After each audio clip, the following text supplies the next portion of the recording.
ناي لومي كم أرستي جنا دوسنا يوم ناي እግዚአብሔር ቃል ዶክትሪን እጂ ዶክትሪን በትግርኛ ተተርጉሙ ትምህርቲ ኢሎም እዮም ተርጉሞሙ እና እስቲ ፎከስኒ ስለዚ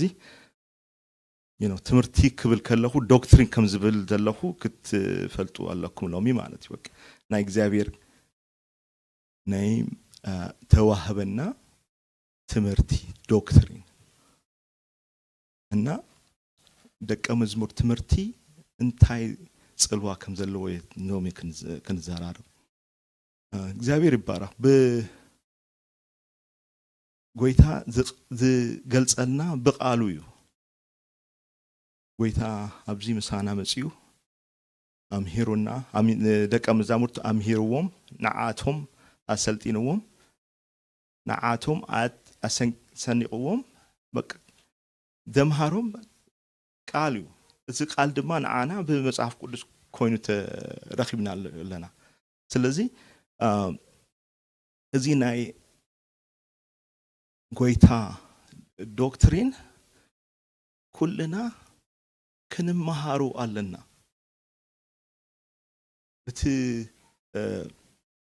እቲ መንፈሳዊ ሓቂ ዝመጽእ ካብዚ ትምህርቲ እዩ ጎይታ እንታይ ኢሉ ብዛዕባ እንታይ ኢሉ ብዛዕባ ህይወት እንታይ ኢሉ ብዛዕባ ድሕነት እንታይ ኢሉ በኩሉ ነገር ካብኡ ክንመሃር ኣለና ኮፊልና ክንመሃር ኣለና ኢየሱስ እንታይ ኢሉ ኣብ ወንጌል ዮሐንስ 7:16 ትምህርተይስ ናተይ ዝለኣኸኒ እዩ እምበር ናተይ ኣይኮነን ኢሉ እዚ ትምህርቲ ዘወሃበና ካብ ሰማይ ዝመጸ ካብ እግዚአብሔር ዝመጸ ትምህርቲ እዩ እቲ ትምህርቲ ድማ አቡ ዝነበሩ ሰባትን ነቶም ደቀ መዛሙርቱ ሁሉ አምሂሩዎም አሰኒቆም ኸይዱ ሐዋርያ ጳውሎስ ንጢሞቴዎስ ክምዕዶ ከሎ እንታይ ይብሎ አታ ሐዋርያ አታ ጢሞቴዎስ አነ እዚ ናተይ ትምህርቲ ይብሎ ካላይ ጢሞቴዎስ 3:10 እንደሪእናዮ ንስኻ ግና ይብሎ ንትምህርተይ እቲ ትምህርቱ ማለት ካብ ኢየሱስ ተቀበሉ እቲ ትምህርቲ ማለት እቲ ሓቂ እቲ መንፈሳዊ ሓቂ እቲ ተቀበሉ ትምህርቲ ንኡ ሰዓቦ ንኡ ድማ ከይት ካስበኽ ክብሎ ነርኢ ማለት እዩ እዚ በቃ ከመውት ንሽተይ ተሪፍዎ ኣብ እስር ቤት ካሎ ናይ መጨረሽታ መልእክቱ በቃ እዚኣ ኣነ ትምህርተይ ማለቱ እቲ ትምህርተይ ናተይ ኣይኮነን ካብ ኢየሱስ ተቀበልኩዎ ኣና ሓደማ ሂቤክ ኣለኹ እዚ ድማ ሰዓቦ እዚ ድማ ኣምህረሉ ኢሉ ድማ ከመሮነ እዩ ማለት እዩ እና እዚ ትምህርቲ እዚ ናይ ሓቂ መንፈሳዊ ሓቂ ዶክትሪን ንህይወትና ዝሓንጽ መንገድ ትሕዘና ኣብ ጎይታ ኣለማ ለምዱስ ዘእትወና እዚ ሓቂ እዩ እዚ መንፈሳዊ ሓቂ ስለዚ እዚ መንፈሳዊ ሓቂ ኩልና ክንፈልጦ ኣለና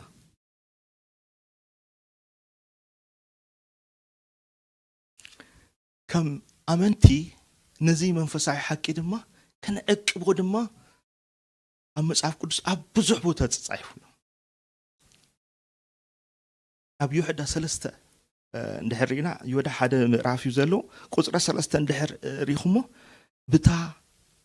ሓንሳ ንቅዱሳት ተዋህበት እምነት ክትጋደሉ ጽሒፌ ከመኽረኩም ናይ ገዲ ኮይኑን ኢሉ ነዚ ሓቂ መንፈሳዊ ቃል ንተማሃርናዮ ከንዕቅቦን ክንጥንቀቀሉ ጎይታ ይደልዩ በብዙሕ ቦታ እዩ ዝደል ስለዚ እንዴ ንምንታዩ ተጠንቀቁ ሁልሻ ተጠንቀቁ ዝብለና ንምንታዩ ኢልና ከንሓትታለን ኣብ ሐዋርያት ጳውሎስ በደንብ ይነግሩና ኣሎ በቃ ኣብ መጨረሻ ጊዜ እዚ ትክክለኛ መንፈሳዊ ሓቂ ዶክትሪን ዝበሃል كسمعهم كمرهم زيدل ولدو يكم زمصو أطنقيقنا أذانهم عسحيهم دع بتمنيت رئيسهم ممهران كقبو امبر نتطعوي تمرتي زي اجسلو زمن كمصيبلا حجي تريو لهم كله بكله بوتا ناتو تمرت اندا محره قال املاح زي فتشلو غزي مصينا لنا بك املاح يباركم زيتم ناي نورز امريكان كم زندا غبرو اته حقي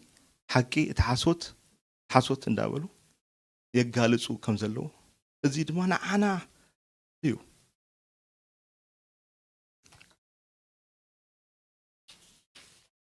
እቲ ጥዑይ ትምህርት ከሎ እቲ መንፈሳዊ ሓቂ ከሎ እቲ ጎይታ ዝሃበና ከሎ ሓድሽ ምግላጽ ዝበሃል ነገር የለን ሓድሽ ምግላጽ መንፈስ ቅዱስ እዩ ሂቡና ኢሎም ምስ መጽሐፍ ቅዱስ ዝጋጨው ነገር ሰብ ከምጽእ ኣይክእልን እዩ ሓድሽ ምግላጽ ዝበሃል ነገር የለን ጎይታ እወ ራእይ የርየና ሓደ ነገር የርየና ግን ነዚ መጽሐፍ ቅዱስ ዝጋጨው ምንም ሓድሽ ነገር ኣይህበናን ብቃሉ እሙን ስለ ዝኾነ ጎይታ ስለዚ እዚ ትምህርቲ ምንጩ ክንፈልጦ ኣለና እዚ ዶክትሪን ክንደይ ምንጭ ኣለዎ ኢልና እንድሕር ሓተትና ሰለስተ ምንጭ እዩ ዘለዎ ሓደ ካብ ኣምላኽ ነምጾ ተቀዲምና ከም ንርአናዮ ኣብ ኢየሱስ ናብ ሐዋርያት ተተላለፈ እቲ ሓቀኛ ዶክትሪን ዝበሃል እሱ ኣሎ ካልእ ድማ ናይ ሰባት ዝመሓዝዎ ኣሎ ሳልሳይ ደሞ ሰይጣን በዓሉ ሒዙ ዝህባሉ ስለዚ ትምህርቲ ካብ ሰለስተ ምንጭ ክመጽእ ይኽእል ኣብ ማቴዎስ 16 እዚአን ሰለስተ ነገር ክርኤን ንኽእል ኢና ሰለስተን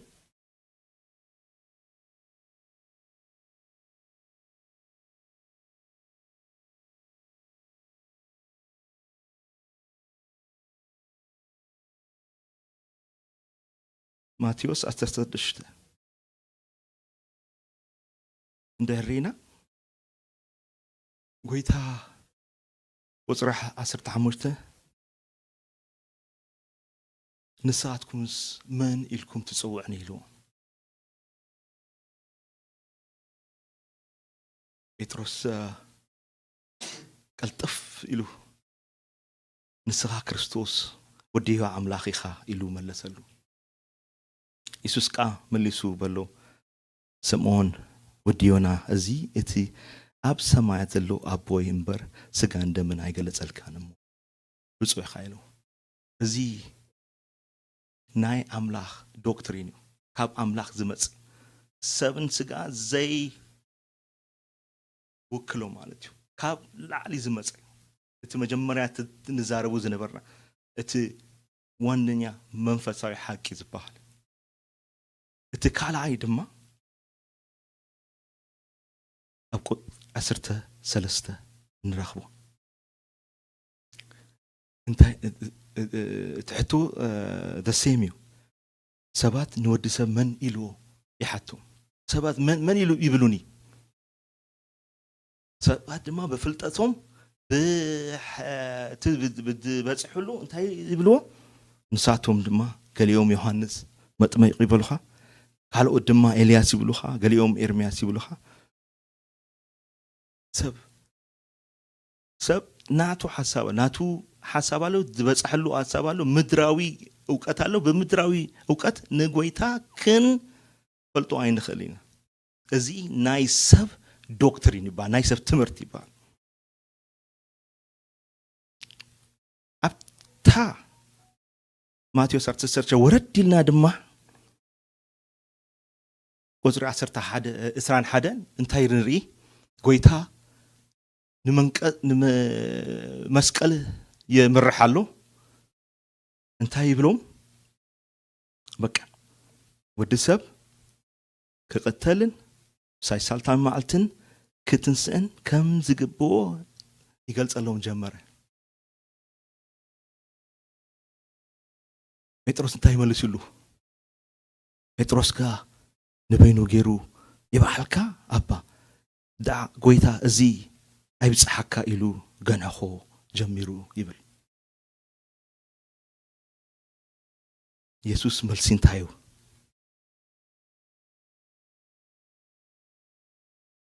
كباير حق أتا سيدان ناب سب امبر ناب أملاخ أي تحسبني خامو نعي ما أنكفي عيخا إلو إزي كاب سيدان زمتس دكتورينيو سيدان نود سب كم زي إلو يذعشو ناتو زخونة إزي مس أملاخ زقاجو مست ناي أملاخ فقار زقاجو مست أملاخ زخدلو زقاجو تكلنيا تقاراني كستايو جن يسوس كن جنحوي بلنا بيتروس هيكون بيتروس مسارحي يخونوا نت وانا سيطان كن جنحوي بلنا زينات كحسابي سلازي تمرتي بسلس توكل كمصانا يخليو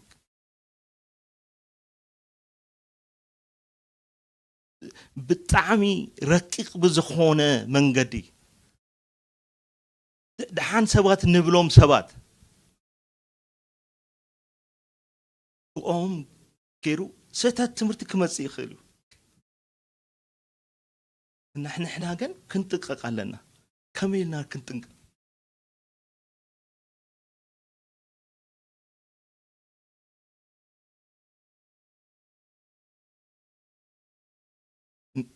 نايلومي تمرتنا ات روبو زن مهارو كتبابعكم سلندلي زي امسيو ناي قال املاح منفسع حقي دوكترين كوفيلنا كنمهارالن نسب زلوطو قال املاح سلازي حدا ن يسوس تسحب سب ن يسوس تختل سب ن يسوس كمسل زتعرسب اسو تمهاراي يبال دق مزمور اب قدم ناي ماثيماتكس صنع حسابات فلاسفات بزح نيرو ناساتهم كجلتات نيرو هذا بايثاغورس بحال سبعي نيرو بتعم بماثيماتكس تفلت اسابيو اذا كله بزح ساعاتن جيومترات كله نجر زسرح نسرح له حجي السو بمحازو كستاي ببصحلو ماثيماتكس ان ناتو ممهرنا نيرو ناتو ممهران اساتهم قدمي كله سب مسمعوا كله حدش نجر سمعوا ساتهم يوم كاب اغرو زمهارو ساتهم يوم እና ደግሞ ናቱ ትምህርት ተቀበሉ ደግሞ ሳትዩ መጀመር ሰሙ ዝብሉ ደግሞ ይሰምዑ ይختሉ እና ዚያቶም ናይ ፓይታጎረስ ደቀ መዝሙር ከምኡ ድማ ኢየሱስ ኣብዚ ምድሪ ከሎ 10 ኣብ 3 ዓመት ሙሉዕ ካብ እግሩ ለይቲን معلتين تماهرهم بقال تماهرهم بتكبر تماهرهم 3 عامت كمهارو خلو بساعات انكون رايناي 13240 ساعات مالتي اس كله تماهرهم حجي السو اندحر تمنايو ابزي تبات 7 years قال ما يوستلكا نو كم يجرو كم زم مهارهم نم مهار مالت 7 years equivalent مالتي ناي دق مزمور تمهار بتعم بزح يوم تمهيرهم ليتين معلتين يوم تمهيرهم نمن تاي تمهيرهم نعو كمسلو كأبوك مهارو ناتو ناي لبو حررتا فلتو تماهيرهم إن أخيد كلون تايلوهم حدا نجار كويلون فك ماتيوس إسران شمونتن تشعتن سجاب إسران الرهبة سلزي كيدو نخلهم أحزاب بسم أبون ود منفسن قدسان إنات أمكم زأززكم كله حلو خا إنا مهاركم دك مزمور تيجبروهم يلو تأزاسي بوهم انت يلوهم أزيز مهاركم متحكي منفس حكي الدكتورين ندا مهاركم ندا ب منفس قدس أبون ولدن ندا تأمكم دك مزمور جبروهم أجي زي أسموه ويتا قبلنا مسداد تراي دي إيرو أي بنن ويتا قبلنا أتمكا دحننة أهميرنا بقى حجي بقى شرش مساء بايبل كامبب إلا لا أخي يوزبل أي كونن دك مزمور كبروهم يوزبل دك مزمور مالت نت ممهر زمسل سب أفريو يوزبل إذا دما بمنفسي حق يوز جمر سلز كلنا أب بتكسيان دلنا أزيك ردأنا له سلزي من يو دك مزمور ومن كما يو دك مزمور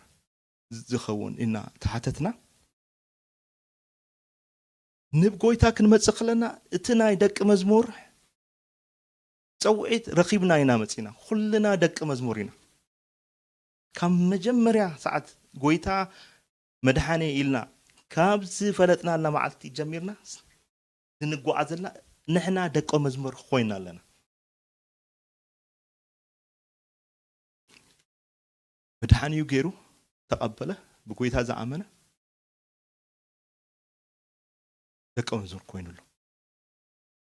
سلز اتحتو هو بزحنا شرش مليئة زلا بزي وك كله أمينو تتأميكم دحنات تماهرو أبشر زلو بتعم بزح كان حجي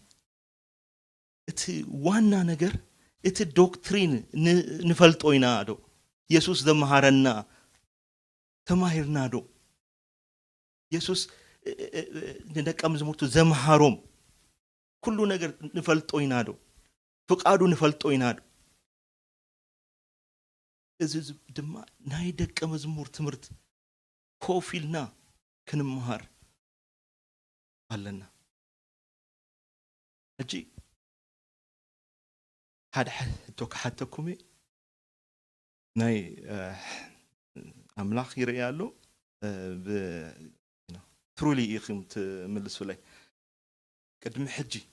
دك مزمور زوال سادسب مالت الرازو حيزو سكريبتو حيزو كوفيلو تكتاتال تمرتي إحردهنتي وسادسب يدو حافيا بلالي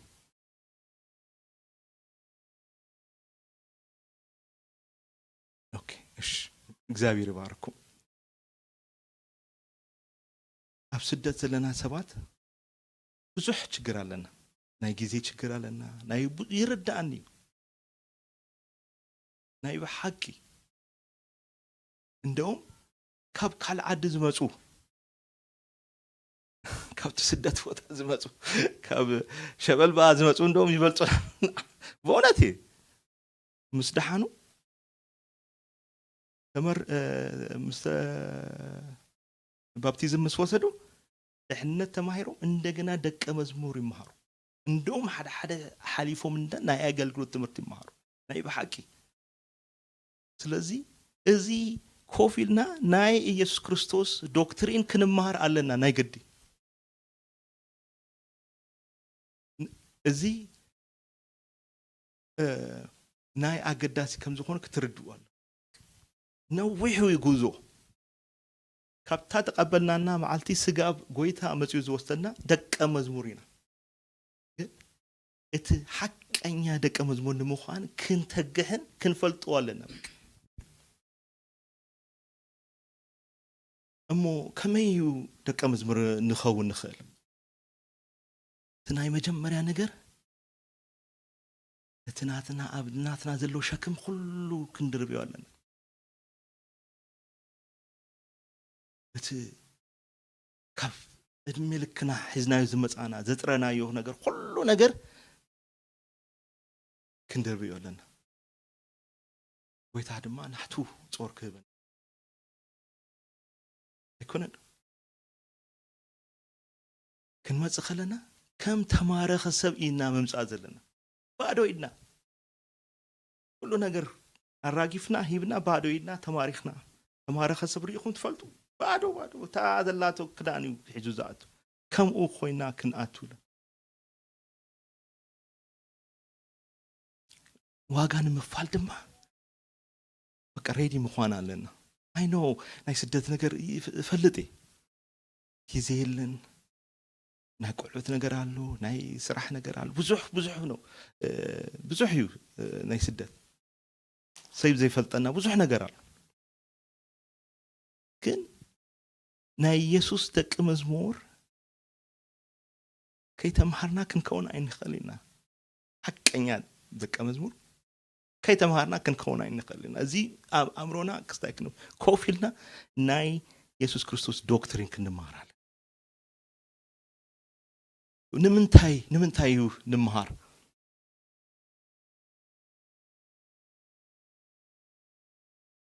መጀመሪያና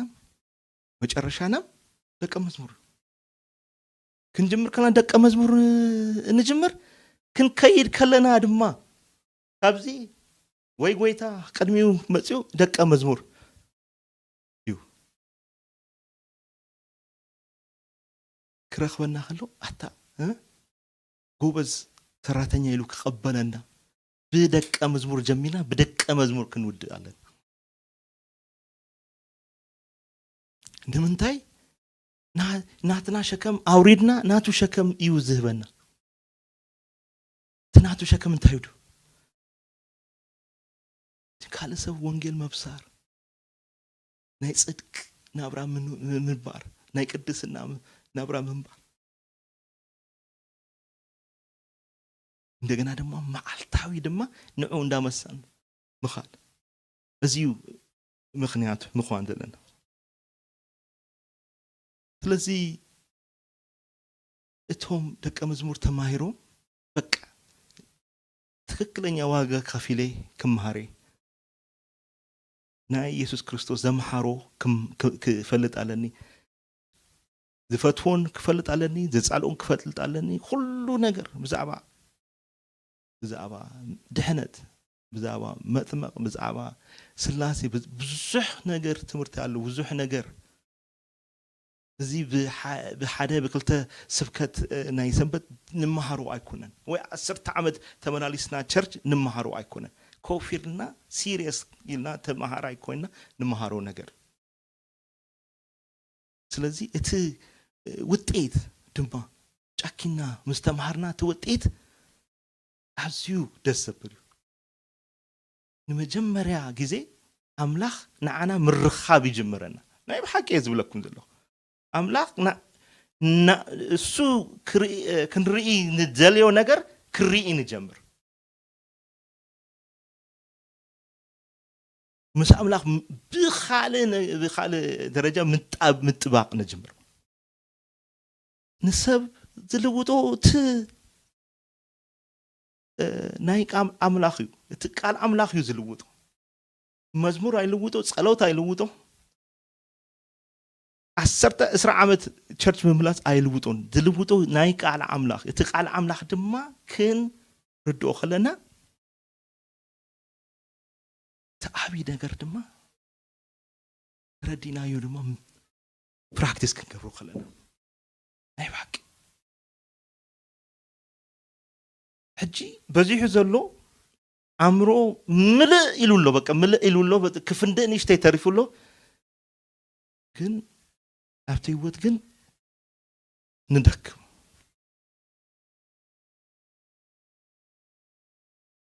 ኣብቲ ምትግባር በቃ ከምቶም ዓለማውያን በቃ ምንም በቃ ስጋዊ ዝኾንና ሰባት ንኸውን ኣለና ዘይፈልዩና ኮይንና ኣለና ባይ ዘ ወይ ናይ ብሓቂ እቲ ኢንተርኔት ሪኹም ተራእኹም እዚ ሓቀኛ ደቀ መዝሙር ድዩ እቲ ሓቀኛ በስማ ምንም ክትፈልዮም ኣይትኽእልን ንምንታይ እቲ ሓቀኛ ደቀ መዝሙር ዝበሃል ኣብ ፀርፍን ኣብቲ ህይወቶም ኣብቲ ክስታይ ኣብ ኢንክላሎ ኢና ንረክብ ንምንታይ ብደንቢ እቲ ናይ ኢየሱስ ክርስቶስ ዶክትሪን በደንብ ገይሮም ስለ ዘይተማሃሩ ልቦም ስለ ዘይተማረኸ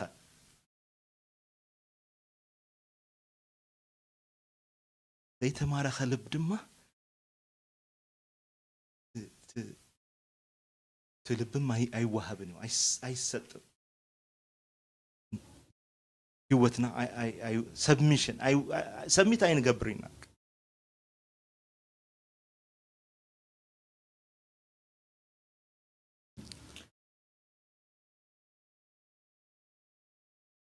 እና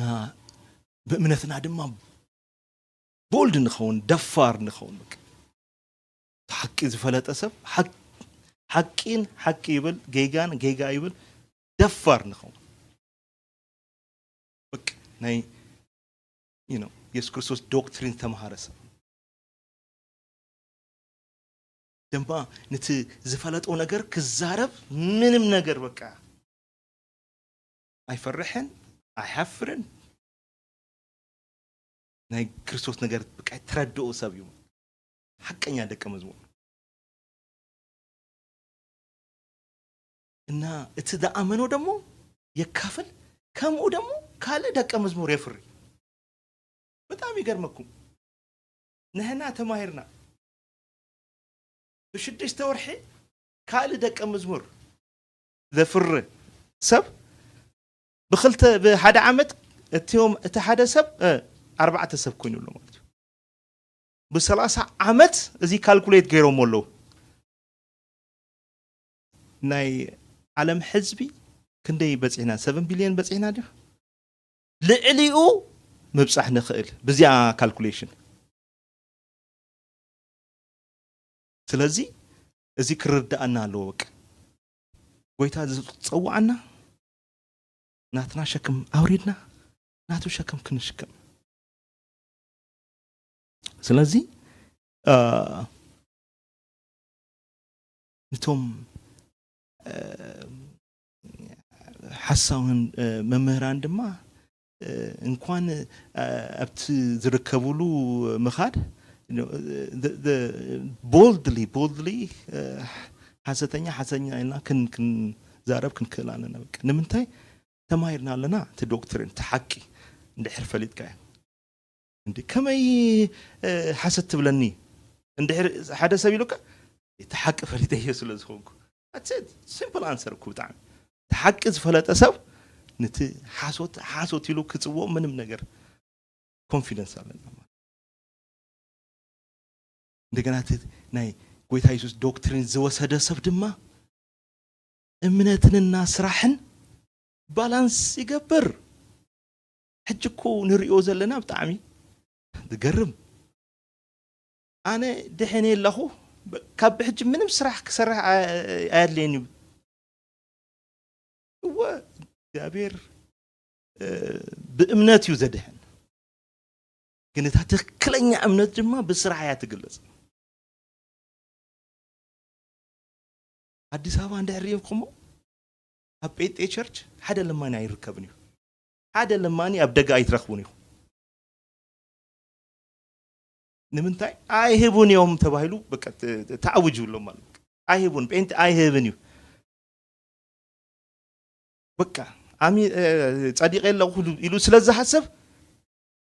ናይ ጽድቅ ስራሕ ምስራሕ ምንም ነገር ኣይምልከተን ኢሉ ስለዛ እዚ በደቀ መዝሙር ትምህርቲ ተቃኒዩ ባላንስ ዝኾነ ትምህርቲ ክንማሪና ማለት እዩ እንታይ ማለት እዩ ንሕና ዝኣመና እቲ ትክክለኛ ድሕንነት እቲ ጽድቂ ዘፍሪ ድሕንነት ዝሓበ ሰብ ብጽድቂ ይግለጽ ደቅ ኢየሱስ ዝገበሮ ክንገብር ኢና ንድኻታት ክረድእ ኢና ነፍቅር ኢና ደቂ መዝሙር እቲ ዲፊኒሽን ንጎይታ ኢየሱስ መምሳል እዩ እቲ መምህሩ መምሳል ስለ ዝኾነ እዚ ባላንስ ጌርና ክንመሃሮ ኢና هو فلتي كاب بزحنا زمصانا كاب كلا ሃይማኖት በቃ በስራሕ ዘአምን ሃይማኖት ስለዘነበረ በቃ ካቡ ናብዚ ክንሻገር ከለና በቃ ገዲፈ ይለኹ እሱ ምንም ነገር ናዓይ አይምልከት ነው ትክክለኛ እምነት በስራሕ እዩ ዝግለጽ ስለዚህ ለዚህ ኮዩ ሐዋርያ ጳውሎስ ኤፌሶን ካብ ሓደ ስጋብ 3 ቻፕተር እንታይሉና ንሕና ብጎይታ ኢየሱስ ዝረኸብናዮ ሁሉ ነገር ነጊሩና ምዕራፍ 4 ስጋብ 6 ድማ ናትና ሪስፖንሲቢሊቲ ነጊሩና ብጎይታ ኢየሱስ ዝረኸብናዮ እንታይ ምግባር ከም ዘለና ነጊሩና እንደገና ሮሜ ቻፕተር 1 ስጋብ 11 ብጎይታ ኢየሱስ ዝረኸብናዮ ናጽነት ብዝረኸብናዮ እግዚአብሔር የተባረከ ይሁን እና አምላክ ረዲዮኒ አኔ ክልተ ዓመት ተማሄረ ደቀ መዝሙር አይኔ ተኸፊቱ ብዙሕ ነገር ፈሊጠ ተሐቂ ፈሊጠ ተመላላሲ ዝነበርኩ ሰብ እጂ ብኻል እግለጽ ጀሚረ ንምንታይ ተሐቂ ስለዝፈለጥ ተሐቂ አትዩ ተሐቂ ድማ ምንባር ከጅምራለሁ ከሎ ነገራት ስለዚህ ንዓኻትኩም ከተባዕባኩም እደሊ አይኖ ረው ዘይምቾኩም ብዙሕ ሰባት ኣለኹም ግን ደቀ መዝሙር ትምህርት ዘይወሰደ ሰብ ክወስድ ከም ዘለዎ ተባዕኩ እደሊ ናይ ኢየሱስ ተከታሊ ኢልና ክንጽውቕ ከለና ስለ ኢየሱስ ዘይንፈልጥ ኮይና በጣም ይገራጨው ስለዚህ እቲ ቦልድ ዝኾነ ፌት እምነትናም ክንዛረብ ይረዳና ብዙሕ ነገር እዩ አይና ይኽፈት ወይታ ድማ ይራኽብና ዝደለዮ ሰብ አምላክ ይረኽቡ ብፍሉይ ነገር ስለዚህ እሱ ዝተባዕበኩም አማን ሓውና ጽቡቕ ናይ ደቀ መዝሙር አዳልዩሎ በቃ ተኻልኩም ሰባት ምጹ ተማሩ አምላክ ክረዳና ይወድ ሁሉ ነገር እግዚአብሔር ይባረክ ጸሊና ክንወደና አቦን ባረከካለና ንምስክነካለና ብዙሕ ነገር ዝረዳኻና አምላክ አቦት ትክክለኛ ትምህርቲ ክንመሃር ትደለ አምላክ ንኡ ድማ ተማሂርና ድማ በህይወትና ክንግለጽ